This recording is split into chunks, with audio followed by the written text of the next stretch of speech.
Om Jnana-Nirandasya Jnananjana-Shalakaya Chakshur-Unmilitam Yena Tasmai Shri-Gurave Namaha.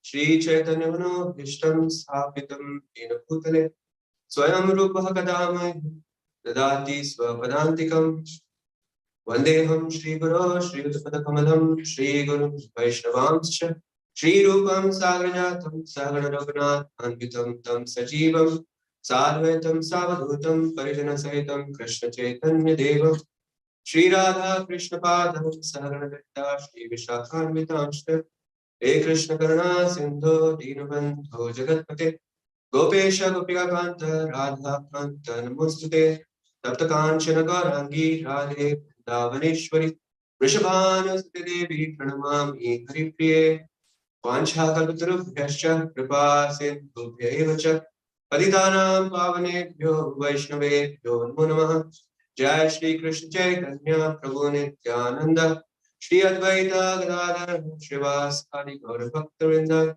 Hare Krishna Krishna Krishna Hare Hare Hare Rama Hare Rama Hare Hare Krishna everyone. I was spending some time tonight discussing the cardinal teachings of Prahlad Maharaj, because the appearance day of Lord Nrsimhadev is coming up, and the appearance of Lord Nrsimhadev is very closely coupled with Prahlad Maharaj's devotion. In fact, it is the devotion of Prahlad Maharaj that made the appearance of Nrsimhadev possible. And therefore, whenever we are discussing the appearance day of Lord Nrsimhadev, we have to discuss the character of Prahlad Maharaj. And maybe there will be more details that will be covered next week when actually we are celebrating the appearance day, exactly the context in which Lord Nrsimha appeared. So I'm not going to talk about those details. My focus for tonight is going to discussing on various occasions Prahlad instructed his classmates, Prahlad instructed his teachers, Chanda and Amarka, Prahlad instructed his own father. So I'm going to try to summarize those teachings that Prahlad delivered in those interactions.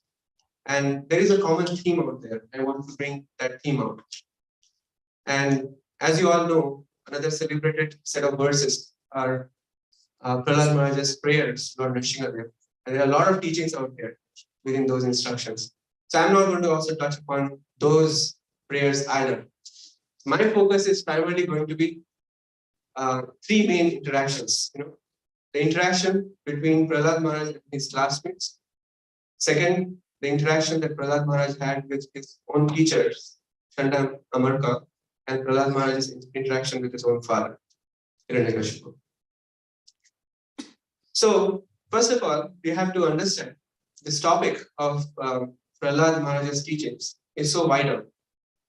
When Chaitanya Mahaprabhu was residing in Kota Gopinath Temple, Jagannath Puri, at that time, Chaitanya Mahaprabhu used to hear from the lotus lips of Gadadhar Pandit every day Srimad Bhagavatam. And guess what? What used to be the topics every single day? Is Rupa Maharaj and Prahlad Maharaj. Those were the main topics that Chaitanya Mahaprabhu was interested in. The discussions were not about how Krishna was dancing with the gopis. The discussion was not so much about any of those esoteric sort of pastimes that Krishna has with his eternal associates. But the discussions for hundreds of days used to center around the character of Prahlad Maharaj and Dhruva Maharaj. And when Gadadhar Pandit used to describe those pastimes, it is described that while he is describing, the tears from his eyes used to drench the pages of Srimad Bhagavatam. And that made it difficult for him to continue. Because he used to become ecstatic just narrating these wonderful characters of Prahlad Maharaj and Dhruva Maharaj. That's how important it is. Dhruv, would you mind going to the outside room? Somehow I'm not able to concentrate. Thank you. All right. So it so happened that that Prahlad Maharaj's teachings are also very closely aligned with the teachings of the Bhagavad Gita. What is the mission statement of the Bhagavad Gita? Krishna says, Janma karma sameti vyam evam yo veti tatvatah tyaktva deham punarjanma nayati mamiti savarchana. That is the mission statement of the Bhagavad Gita. So in other words, if we are able to somehow or other understand in truth the transcendental nature of Krishna's birth and activities, then that will make us qualified to go back to Godhead and not return back to this material world ever again. That's what Krishna's statement is. And then immediately after stating that, what does Krishna say? That Vita Raga Bhaya Krodha Man Maya Mam Upashrita Bahavo Jnana Tapasa Uta Mad Bhavam Agata. That actually, don't worry, there are many, many success stories like this that we may think that this is such a difficult goal to achieve, to understand the transcendental nature of Krishna's birth and activities. But Krishna is saying it is possible. And it is possible when 3 steps are followed. What are the 3 steps? Vita, Raga, Bhaya, Krodha. That's step number 1. Becoming free from Raga, what? Vita, Raga, Bhaya, and Krodha. Right? So Bhaya and Krodha, how they are again related is that so Vita, Raga, Bhaya, Krodha. Generally, when there is a desire in the heart, which is independent of the Supreme Lord, Shri Krishna, so it is essentially lust. So any desire which is not in alignment with fulfilling the mission for which we had been endowed this human form of life is essentially falling in the category of lust or desires. So those desires, when somehow or other once in a while they get satisfied, lust usually you cannot satisfy because lust, the nature of lust is that it can only grow. And if it's something which always grows, then you can only kind of satisfy a few lustful desires here and there, So when those desires get satisfied, then what happens? It gives rise to attachment and fear. Whenever there is some fulfillment, it gives rise to, yes, I want more, And on top of that, it also gives rise to fear. Maybe I am going to lose it, And when it doesn't get satisfied, when the lust is unmet, then it leads to anger. And therefore, in other words, Vita Raga Bhaya Krodha essentially means how we can actually transcend this lustful propensity that we carry while living in this material world. And the secret for that is that Man Maya Ma Upashrita. One's consciousness needs to be absorbed in Shri Krishna. And one has to take shelter of Shri Krishna. Only then it is possible for us to come above. And that's how many, many pure souls in the past have gone over these forces of lust. So why I'm saying all of these things is that Hiranyakashipu was a very educated person. In fact, when Hiranyaksha, his brother, was killed by Varahadev, right, which Hiranyakashipu understood is Vishnu after all. Then Hiranyakashipu delivers some very strong Atma Gyan to both his mother as well as wife of Hiranyaksha. And if you read those sections, and if you don't know who is speaking, you may feel that it's a great Mahabhagavat soul is speaking, because those lessons that Hiranyakashipu delivers with wonderful analogies, it's very captivating to the heart to kind of drive home the point that we are not this body, we are spirit souls. And he delivers that message very well. But the key point is that just Atma Gyan without having Bhagavad Gyan is insufficient. And that is what is demonstrated by Hiranyakashipu. So Hiranyakashipu had Atma Gyan, but he did not have Bhagavad Gyan. And it is very clearly described what's happening to the heart of Hiranyakashipu. He heard about Lord Brahma, that Lord Brahma achieved this whole sovereignty over the entire universe by dint of his austerities. So Brahma went for austerities for how long? Does any of you know? how many years did Brahma go through the austerities for really getting the benediction of creative potency from the Supreme Lord, Vishnu?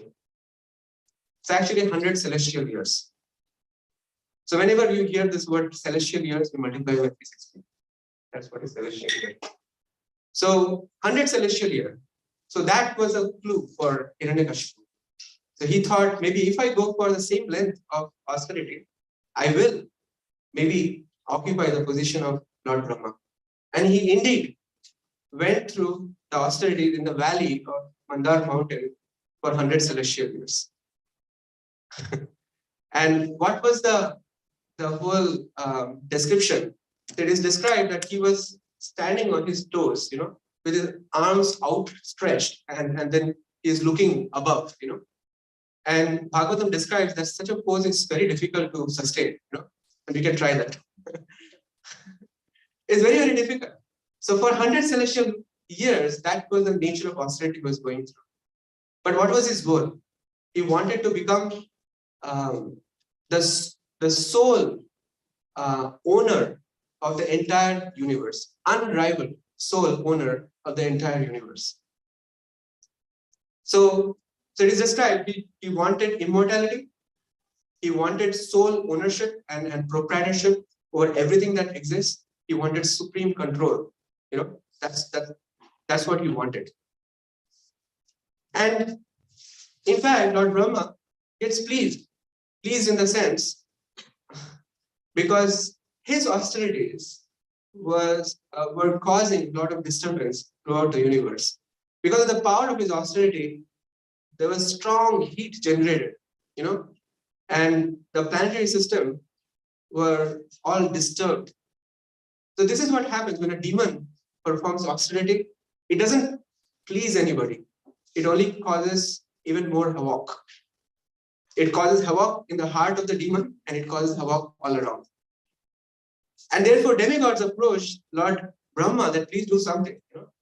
And then Lord Brahma, along with Daksha, Bhrigu, and a few other sages, he arrived at the scene where Hiranyakashipu was performing the austerity. And he asked, Hiranyakashipu, what do you want? And Hiranyakashipu was in austerity, in ecstasy, just seeing Lord Brahma. I'm not going into the details. There are some details there because I want to fast forward to the instructions of Prahlad Maharaj. So, but it is important to understand how Hiranyakashipu is positioned.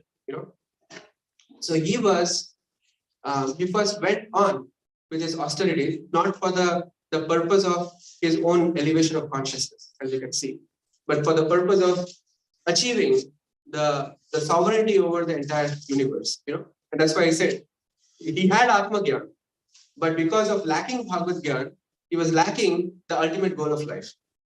And that's what happens. Even if you think about the spiritual societies, which just talks about the difference between the body and the soul, but it doesn't talk about what is the relationship that the soul carries with the Supreme Personality of Godhead.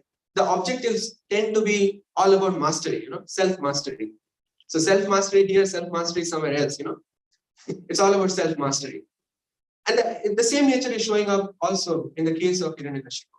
It's not about fulfilling the human mission and trying to figure that out, but it's all about how I can gain more power, how I can get like all these mystic perfection so that I do not want to suffer at all, So that was the mood with which Hiranyakashipu was performing his austerities. So the way he presented is, so Brahma is asking, so I am pleased with you, you can ask me anything you want, So Hiranyakashipu at that point in time, he went ahead and glorified Lord Brahma like anything, Some things are Shastri, some things are a little too euphemistic or more on the edge of trying to establish Lord Brahma as an independent controller, So in other words, the point is that, so because his Bhagavad Gyan is not there, his understanding of Brahma was also not perfect. And therefore his prayers were not so much acknowledging what is the positioning of Lord Brahma in relation to the entire creation and so on and so forth. So then what happened was, he said, okay, Brahma, since you are offering me this chance, I will ask for something, some humble. things, let me ask. So, so he essentially wanted immortality, but the way he wanted to present that is very interesting. So this is let's go into a little bit of detail there. So he said that yadi dasyasi abhimata, if you want to grant me something, varam me varod uttama. Like first he identifies Lord Brahma as the greatest of all benedictors. Varad uttama, like you are the greatest of all benedictors. Then he says, Bhutebhyas tvad vishtibhyo mrityur mahu mama prabhu. So this is where the misconception is coming in. He was falsely, like just like impersonalist thing, he was also falsely thinking that Lord Vishnu's body or Krishna's body, it is just a Brahman frozen in time, In other words, it's temporary. So therefore, he's thinking that, okay, if I ask for, if we ask from freedom from death in the hands of any living entity that are created by Brahma, that may include even Vishnu, So there is a misconception here. He's asking, Bhutebhyas tvad vishtebhyo mrityur ma bhun mama prabhu. That is his first ask, that kindly grant me benediction that I desire. Let me not meet death from any living entities created by you. That's the number one. Okay. Then he goes into thinking, Now it is interesting how Brahma also placed it. He placed this opportunity for Hiranyakashipu with a prophecy, an indirect prophecy. He says that Tatastha Ashisha Sarva Dadami Asura Pungava Martasya Tehi Amartasya Darshanam Na Apalam Mama. So Brahma is saying that I will make sure that your getting my darshan is not going to go in vain. And he's saying that Martasya, that you are destined to die, and yet you are getting some opportunities for benedictions from me. So ask carefully, So Brahma has given him some hint, and Hiranyakashipu is kind of riding on that hint that Lord Brahma has given. So he is looking for Amartasya, like in the sense that Lord Brahma is just like almost immortal. He has sovereignty over everything. I also want that, So it's just a childish desire. He's not trying to figure out what is my real goal, That is not his interest. He just wants, I want that, whatever Brahma has got. And he has studied very carefully how Brahma went through the austerities, and therefore I want to exactly get that match, So he carefully considered what are the situations that could grant him immortality. Sometimes we write software programs, we figure out all the different corner cases, and once in a while we miss out some corner cases. And then there is a software bug, right? So in the case of Lord Brahma, Hiranyakashipu, when he's asking from Lord Brahma, he's also like that. He's trying to figure out all possible cases he's covering so that he can effectively get immortality. So he's saying that na antar bahir devanaktam anyasmat api chayudhya na bhumav na ambare mrityu na nare na mrigarapi. The first thing is saying that I don't want to be killed inside or outside. So he's thinking, what would be left if I'm not killed inside or outside? Then diva naktam, let me not be killed either during the daytime or nighttime. Anyasmad api cha ayudha. And I do not want my death to be brought by any living being. Any living being that is created by you or any weapon.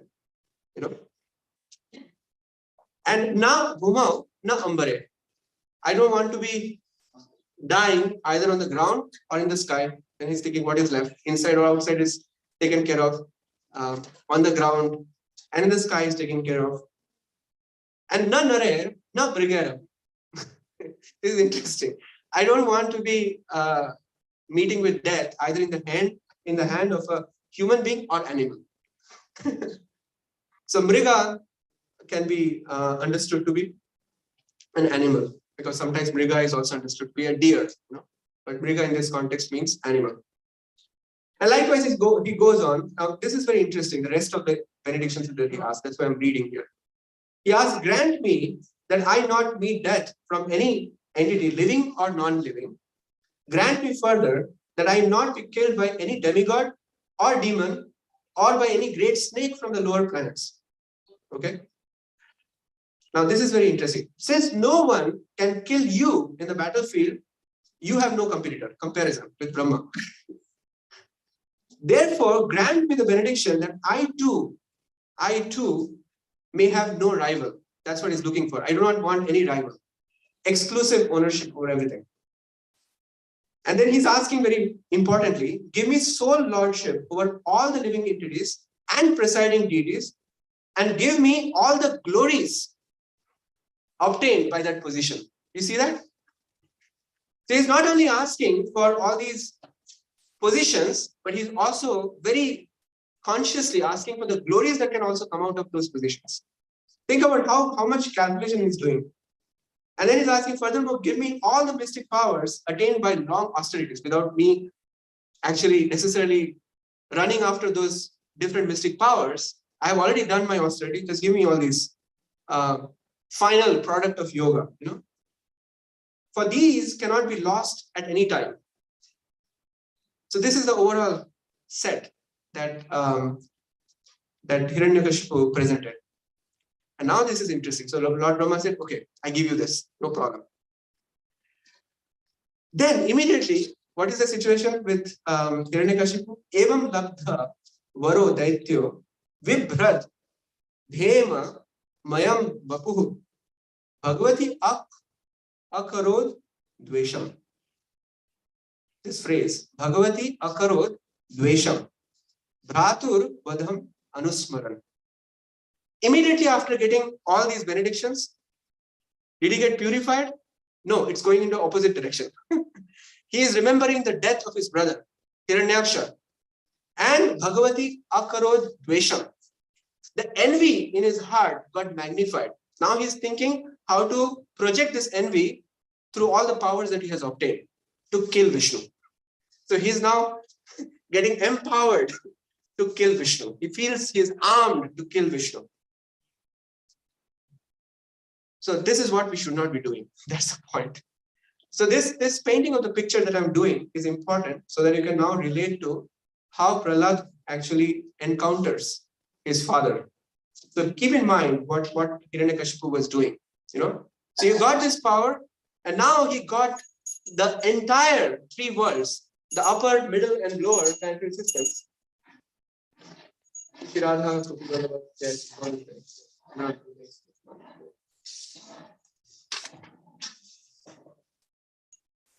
He brought all the three planetary systems, every single location, every single living entity under his control. The demigods, they were day and night offering prayers to Lord Hiranyakashipu, because he has become the Lord of the universe. And the demigods are busy serving in different departments, He has taken over the Nandankanan garden, the choicest palaces of Indra. He is having a gala time, essentially, So it is described as Sa Itham Nirjata Kakuba Ekarata Vishayan Priyan. Now this line is very important. Yatha Upajosham Bhunjano Na Atrupyad Atindriya. So one can imagine that he has now at this point sole control over every nook and corner of the universe. He has sole control over every individual in the entire creation. Of course, with the exception of Brahma, Vishnu, and Shiva. Everyone else was under his control. So one may imagine that he must have reached the highest point of happiness. Correct? Because that's what in the material world, what we do. We just look for that kind of sole ownership and sole control and sole enjoyment. Is it not? In the office, what do we do? Just think about it. That's what we run after, right? So we might imagine that Hiranyakashipu must be the most blissful soul of the entire universe. So it is described that Sat Itham Nirjata Kakuba Ekarata Vishayan Priya. Whatever he wanted, like whatever he liked, it was just at his disposal, Like when he would move his eyebrows, people around him would kind of shake up, what Hiranyakashipu wants, I'm ready to fulfill. They were in perfect alignment with the desires of Hiranyakashipu. So he said, Yatha upajosham gunjala, whatever you wanted, he was getting. But because ajitendriya, because his senses were not under his control, therefore na atripyat, he was not satisfied. So there were two major causes for his dissatisfaction. At this point, the second cause has not yet manifested. At this point, it's his own senses, they were playing against him for him to derive satisfaction out of this material world. So this is a big lesson. In this world, when we are living, it's not about things. It's not about people that we come in touch with or develop relationship with. It's actually, at the end, it's within us. The whole secret for happiness, the secret for satisfaction is all within us. If the senses are uncontrolled, if our mind is uncontrolled, there's no way, like whatever objects or possessions we may have, whatever we want, we may get, but we will still not be satisfied. We'll still not be happy. And that is kind of proven or demonstrated most vividly by the example of Hiranyakashipu. So please note down this particular verse, 7:4-19, okay, if you want to refer. This particular verse kind of highlights Hiranyakashipu's point, the highest point of his career of success, and yet the highest point of dissatisfaction at the same time.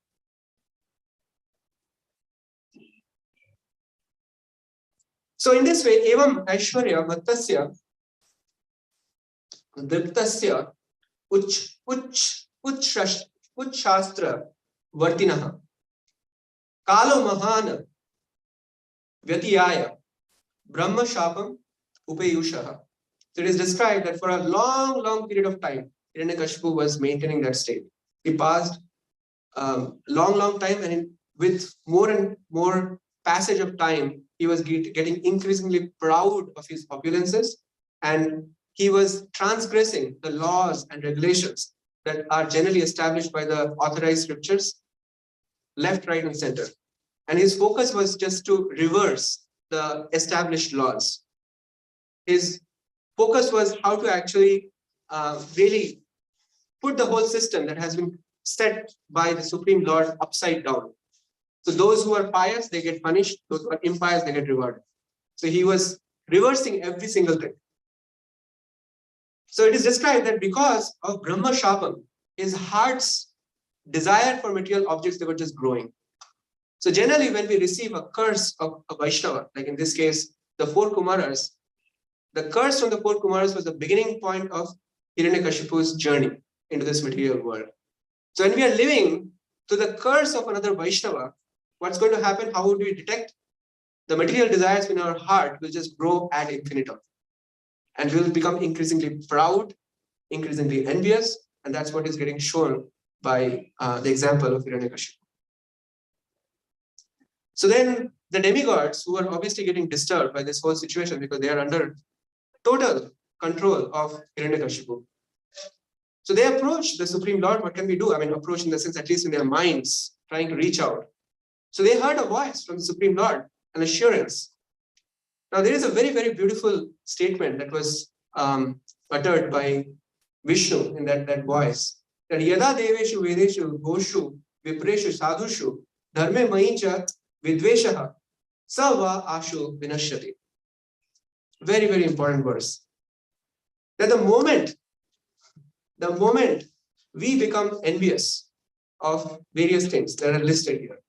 Deveshu, Vedeshu. Deveshu means demigods.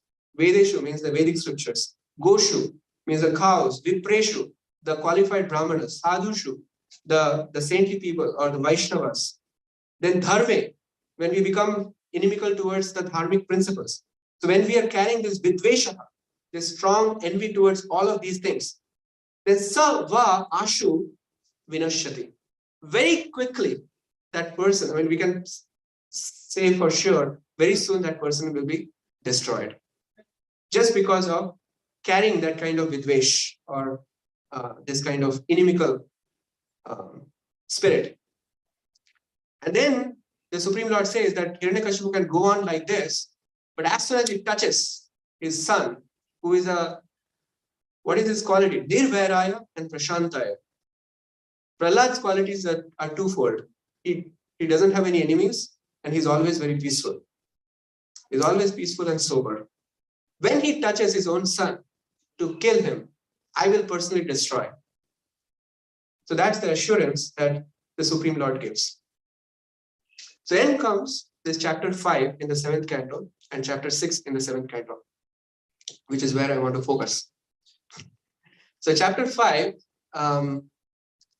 begins with the description how Prahlad is receiving some knowledge in the very, very premier school for the demons. The teachers are the greatest teachers because in Bhagavad Gita also it is expressed that among the greatest thinkers, who is the person who represents Krishna is Shukracharya. And the Shukracharya's two sons, Chanda and Amarka, they are the leading authorities in that school. So naturally the school is very, very famous school. And that's where Prahlad was getting educated, of course. After all, he's the son of Hiranyakashipu. So after getting educated, so it is described what kind of education he was receiving. So he was receiving two main subjects, political science and economics. So Prahlad clearly did not like that because political science is all about making distinction between friends and enemies. You know? And in fact, you can see like Russia is shelling out all these things. It's all about distinction, friend, enemy. And same thing goes on at the universal level and also at the level of our heart, you know. So Ekada Asura Rat Putram Ankam Aropya Pandava Papracha Katyatam Vatsa Manite Sadhu Yat Havan. So Hiranyakashipu, with lot of affection, he placed Prahlad Maharaj on his lap, you know, Ankam Aropya. And he was very proud of his son because he had been going to this best institute. He wanted to find out, according to him, what is the best thing? You know, Manyate, so Kathyata, speak. Manyate Sadhu, what do you think is the best thing? You know, you must have received good amount of knowledge by now. So he was expecting some golden words from Prahlad's mouth. And indeed, golden words came out. But Hiranyakashipu could not relate to it. So what did Prahlad Maharaj say? So he picked up on that sadhu, you know, Manyate Sadhu. He immediately says that Tat Sadhu Manye Asura Varya Dehinam Sada Samudbigna Dhyam Asat Grahat Hitva Atmapat Patam Griham Andhakupam Vanam Gato Yad Harim Ashreta. So Prahlad Maharaj says that what do I consider as the best thing is, first of all, to recognize what is the root cause of our anxiety. This is the first thing. What is the root cause of our anxiety? The root cause of our anxiety is misidentification with our outer covering. So tat sadhu manye yasur varya devina asat grahat. Asat grahat means something that is temporary. We have embraced it as our identity and considering that that's who I am. When we embrace this materialistic conception, this bodily conception, that I am this body, you know, I am my mind, I am my intelligence. So what happens is that we are embracing essentially a temporary reality while we are eternal. So that's called asat grahat. So when we embrace something that is temporary, we also embrace the conditions that permeate that source of temporary situation, right? Therefore, conditions are all filled with anxiety. And there was sada samut vigna dhiya. So if we are misidentifying with our body, then guaranteed we would be always in the spur of anxiety. We cannot escape that. And therefore, Prahlad is genuinely concerned. He's saying that Hitva Atmapatam, this is the cause of your fall down. This is Hitva Atmapatam. Grihamanda Kupam. This household life that you are entrapped by, just like a blind well, where you are entrapped and you're just going down and down and down. Hitva Atmapatam. Grihamanda Kupam. What should you do? Vanom Gatoyat. Harim Ashreda.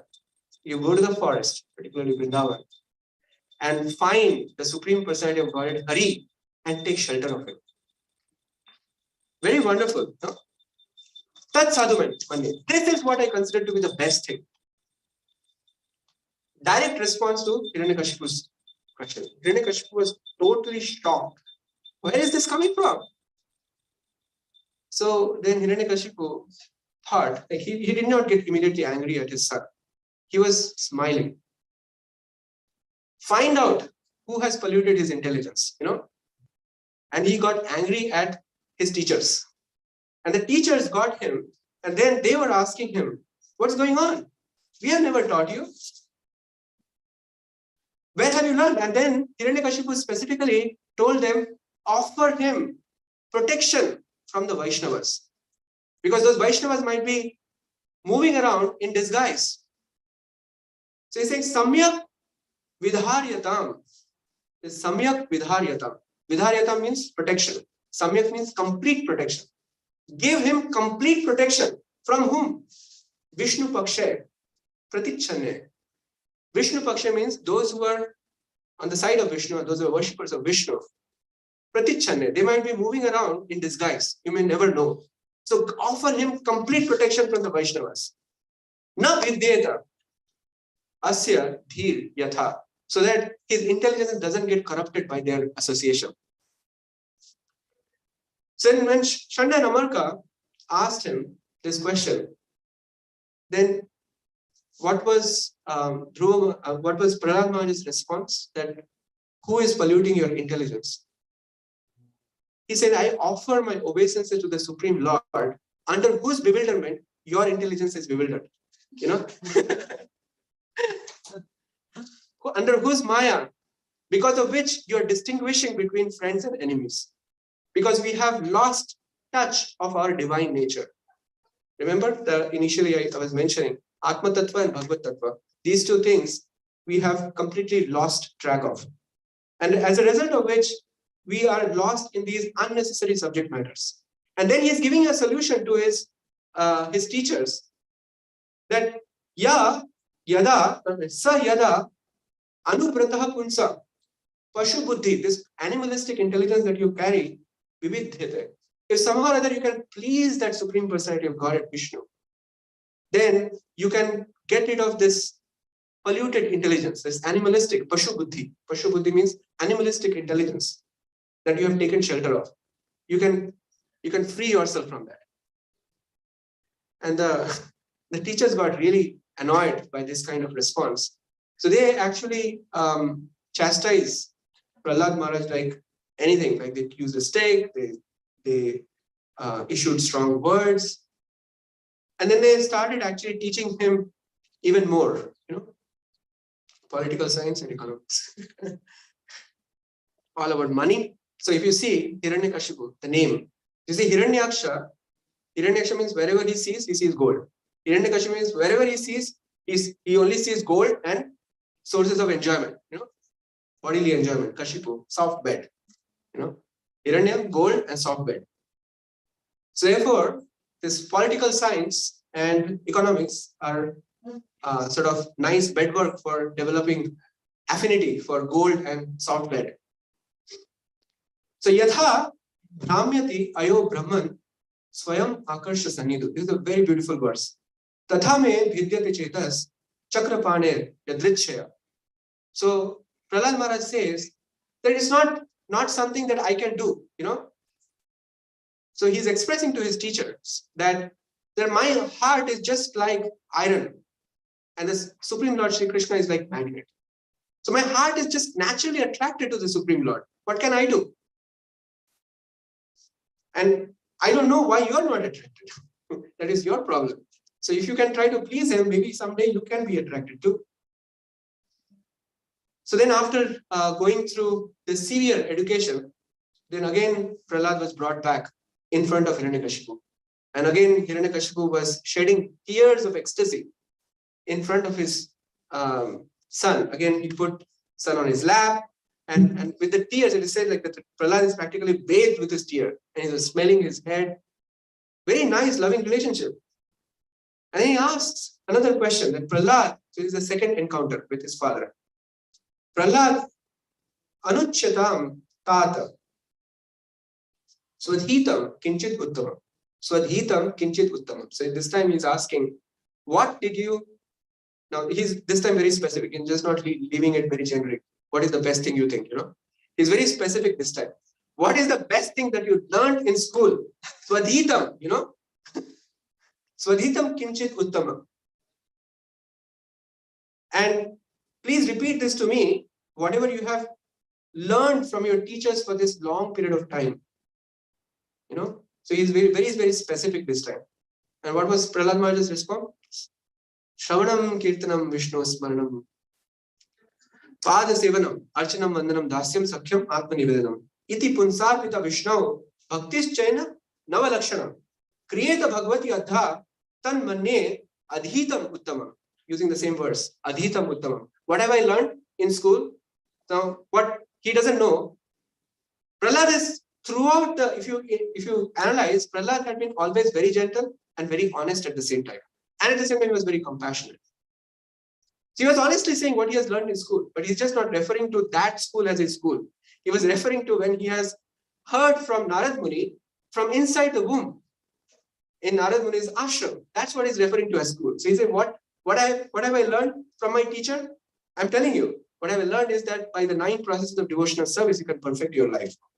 These 9 processes is through which, if you are dedicating your life to Lord Sri Krishna, using these 9 methods, the Shravana, beginning with hearing and chanting, you can understand that that is the best thing that I have ever received in my life. So this time, Hiranyakashipu lost it. Now he turned to his son. What's going on? Who is teaching you this? Now tell me honestly, who is teaching you this? And this time, Prahlad's response was also very nice. He said that Matirna Krishna Parata Sutova Mito Abhipadyeta Griha Bratanam Adanta Gobhir Vishatam Tamishram Punas Charvita Charvanana. He's saying that it's not so much about who taught you this, As long as your senses are gliding towards this temporary and attracted to the temporary sense objects. Doesn't matter who speaks to you, whether you do a self-study, somebody comes and tells you, or you hold parliamentary conferences, it does not matter. Matirna Krishna Parata Sudova, that Krishna Mati, or to have the intelligence directed towards Krishna, that just cannot be generated as long as you are attracted to the temporary. This is the same thing that Krishna also speaks in the Bhagavad Gita. Bhogeshvara prasattanam taya aprita chetasam. Vyavasayatmika buddhi samadhav na vidhyate. Exactly the same thing. You cannot develop this samadhi, this one-pointed attraction for the Supreme Lord, as long as you are absorbed within bhoga and aishwarya, with your senses like completely submerged within the sense objects. Therefore, nate vidhu swartha gatim hi Vishnu durashaya bahir arthamani. Andha yatha andhena upayina pana te apisha tantrayam urudamni batha. So your situation is just like a blind following another blind, and you are completely bound by your own illicit desires for material enjoyment. And therefore, you are not able to figure out that what is your real self-interest, that you are not able to see that the real self-interest is Vishnu. And that is your problem. And I cannot help you with that. But then there is a solution. And what is the solution? Mahiyasam patra rajo abhishekam nishkinchananam na vanita yavat. That if somehow or other, if you can grab some dust from the lotus feet of the Vaishnavas and smear your body with that, maybe there is some hope. Can you imagine? This is the response, very candid response to his father's question. And pointing out that you are hopeless, practically speaking. So I cannot help you, and I even explain how am I getting this knowledge.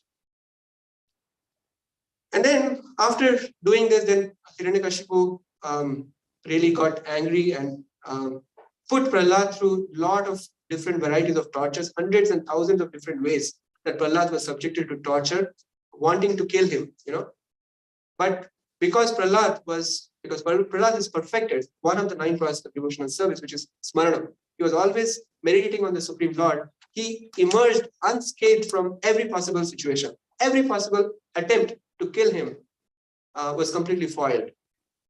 So Prahlad is a perfect example of how we can actually invite protection in our life.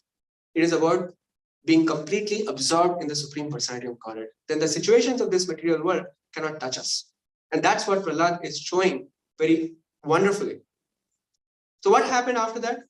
So then Hiranyakashipu thought that I cannot deal with this. Then he was sent further for education. Now this time Prahlad took it to another step forward. So, so already he was not getting anything from whatever his teachers were speaking. Now during the lunchtime, he was now sharing his knowledge with the classmates. And this knowledge is also very interesting. So what he speaks during the lunchtime to his fellow classmates. So please listen carefully.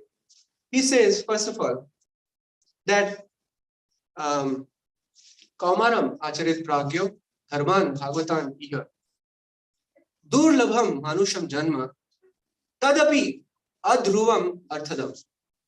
This human form of life that we have got is very unique. There are 8.4 million species of life. So what is the probability of getting a human form? 1 by 8.4 times 10 to the power minus 6, correct? How minuscule is that probability? Practically impossible. And we still are having this human form. So adhruvam. So try to recognize the value of this human form of life, that you can actually cross over this ocean of material existence. This ocean of material existence, right, can be crossed over with this boat of human body. It is described with this analogy. Provided we accept 2 things, we accept a captain in the form of a spiritual master, and we accept the favorable breezes, which are the teachings of the scriptures into our life. Then this boat is capable of taking us across this ocean of material existence. So Prahlad Maharaj is saying that this spiritual education should not wait for long, but it should begin from an early age of Kumara. Kumara means age of 5. And then recognize that this value of the human form of life and somehow make your human life successful. So how do you make this human life successful? Then he analyzes. Let's say, just for the hypothetical, hypothetically speaking, let's say we live for 100 years, because nobody lives for 100 years, maybe, unless one is really maintaining a very strict standard of living or whatever. It's very special. If you hear somebody is living 95 years old, somebody is 95 years old, it comes as a big surprise, because 100 years is a big deal. So suppose it's 100 years. So Prahlad Maharaj is analyzing. So if our senses are uncontrolled, then we'll be sleeping also a lot. So probably sleeping on average 12 hours. So if 12 hours if you're sleeping, then 50% of life is gone. Right? So let's get back to that figure later. So Prahlad is analyzing the first 20 years of our life is just spent in just frivolousness, initially just figuring out things, okay, learning A, B, C, D, E, F, G, H, and all these things. And then gradually we get subjected to some education. There is attraction gradually developing for different objects of sense gratification. So first 20 years are just gone. We don't even know when it is gone. It's just gone. If we don't consciously do anything about it. Last 20 years are spent in just senility. The limbs don't work. We are in a practically vegetable state or vegetative state, So first 20 years, last 20 years are gone. So what is left? 60 years left, correct? If we are hypothetically considering 100 years as a lifetime. Out of the 60 years, 50% is gone, right? Sleeping for 12 hours. So what is left? 30 years. And Prahlad is even saying in those 30 years are also spent mostly in sense gratification. And Prahlad Maharaj gives a graphical description of that sense gratification, how we are spending and wasting our time. So therefore, he is driving home the point that please don't waste your time like this. Understand the value of this human form of life, Recognize the mission of your human life, that we want to connect with the Supreme Personality of God. We are all part and parcels of the Supreme Lord. We have nothing to do with this external covering. And therefore, let's all go there, And the soul, by nature, naturally is supposed to be attracted to the Supreme Lord. Just like an iron is supposed to be attracted to the magnet. But somehow or other, we have embraced these temporary conditions of this material existence, and we have forgotten our primordial nature. So Prahlad, if you now analyze, what are the basic instructions? So first instruction is that Prahlad Maharaj is awakening us to our Atma Gyan, that we are essentially eternal spirit soul, nothing to do with this temporary covering. But when we embrace the temporary covering as if I am this body, then we are embracing the conditions of this material world. Then everything is temporary, and we are always in the state of anxiety. Sada samuk vigna dhyam. And our intelligence is totally governed by the conditions of this material existence. So you're always switching states, So that's our situation. Now, what should we be doing? We should be first acknowledging that that's not what I want, because after all, I'm a part and parcel servant of Krishna. So my heart is meant to be attracted to Krishna. And so therefore, how can I invite that attraction? How I can invite that attraction? We can invite that attraction by following the 9 processes of devotional service. And then by following the 9 processes of devotional service, starting with hearing and chanting, then we can redevelop our attraction for the Supreme Lord. And in this way, once we establish that fixed connection with the Supreme Lord, then these temporary conditions would not affect us anymore. So that atripyata condition that Hiranyakashipu was suffering, in spite of getting everything, that we don't have to go through. So that's what I wanted to share for tonight. I hope you were able to appreciate all these different situations where Prahlad Maharaj was encountering Hiranyakashipu, Prahlad Maharaj was encountering his teachers, and how he was teaching to his classmates. Very, very wonderful instructions. So worth meditating. I just tried to summarize, but I invite you to read chapters 5 and chapter 6, because I cannot do justice without actually spending probably hours together on these subject matters. Thank you very much. Srila Prabhupada ki jai.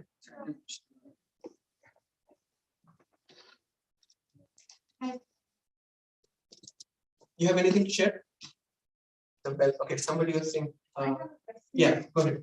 Prabhuji, I'm trying to understand Hiranyakashipu, in the sense, we talk about anarthas, he was saying he was dissatisfied, self-gratification, all that, even when he was asking boons from Parama. So, but we also know that he was dissatisfied because of the dvesh he had towards Vishnu, because apparently Vishnu killed his brother. So that hatred he had towards Vishnu.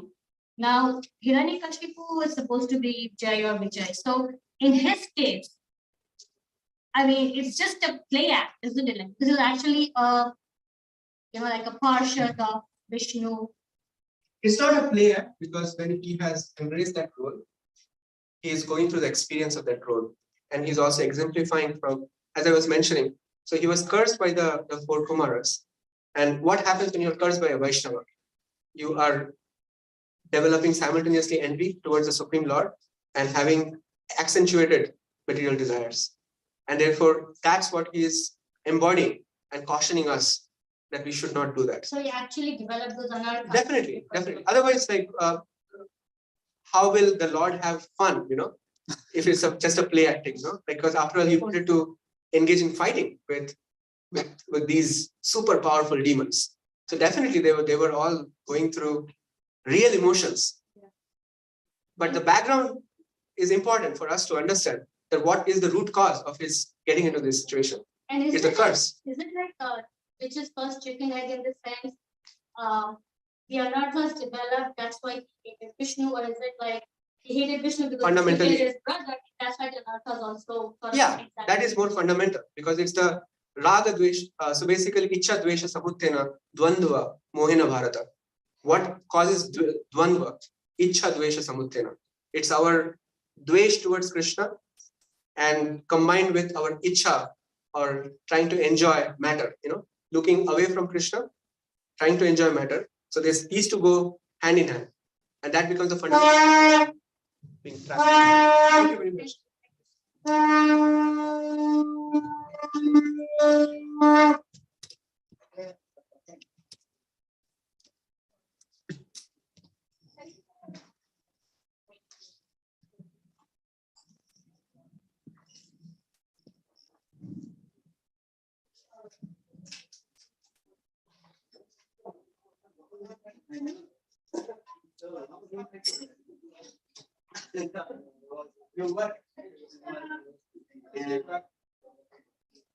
I'm back.